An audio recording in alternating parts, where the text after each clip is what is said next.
Kita kedatangan Menteri Keuangan yang baru yang karakternya sangat berseberangan dengan sang mantan. Besar kita berharap ada perubahan drastis yang terjadi, ada stimulus misalnya yang terjadi, ada kemudahan yang terjadi, bukan hanya tekanan pajak, dan pajak. Kita membahas bagaimana maunya atau tuntutan kita sebagai masyarakat awam terhadap ekonomi Indonesia yang bergerak meredup dalam 1 tahun terakhir. Apa buktinya meredup? Demo kemarin yang berujung chaos. Hal yang diteriakan masyarakat salah satunya adalah masalah tekanan pajak yang beruntun. Kementerian yang diisi orang-orang yang tidak meritokrasi dan kebijakan yang tidak pro rakyat. Dan banyak lagi fasilitas serta kenyamanan publik yang terganggu yang harusnya dipermudah. Kita membahas sejauh ini apa yang Pak Menkyu baru telah katakan. Sejauh ini kita bisa mengamati bahwa Pak Menkyu masih melihat dan membahas semua indikator ekonomi makro seperti base money supply, BI rate, rate penjaminan, exchange rate, economic growth. Sejauh ini dia tidak membahas sama sekali bagaimana korelasi semua indikator makroekonomi itu dengan real ekonomi,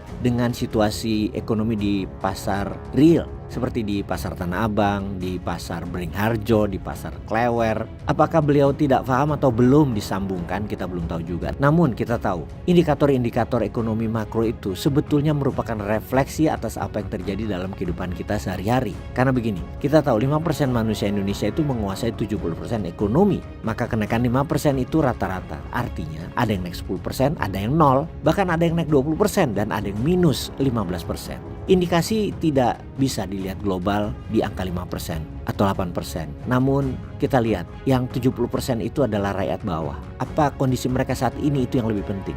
Jangan lihat indikasi yang di atas kertas atau di meja yang terjadi pembulatan dan rata-rata. Begini ilustrasinya. Kita naik kendaraan, terus tiba-tiba kendaraannya melambat karena ada hambatan di luar. Bukannya kita turun terus singkirkan hambatannya, tapi malah utak-atik di dalam kendaraan supaya bisa kembali jalan cepat. Ya faktanya ya enggak. Hambatan itu di luar. Jadi hambatan itu adalah ilustrasi masalah masyarakat yang 70% yang di bawah yang butuh kebijakan cepat. Kalau Pak Menkyu mengatakan soal base money supply atau M1 yang menipis atau bahasa lainnya sangat sedikit uang kartal yang beredar dalam sistem ekonomi di kuartal 1 atau kuartal 2 2025 ini, dan itu bikin ekonomi melambat. Terus apa solusinya? Datang ke BI dan minta BI menghentikan penyerapan uang.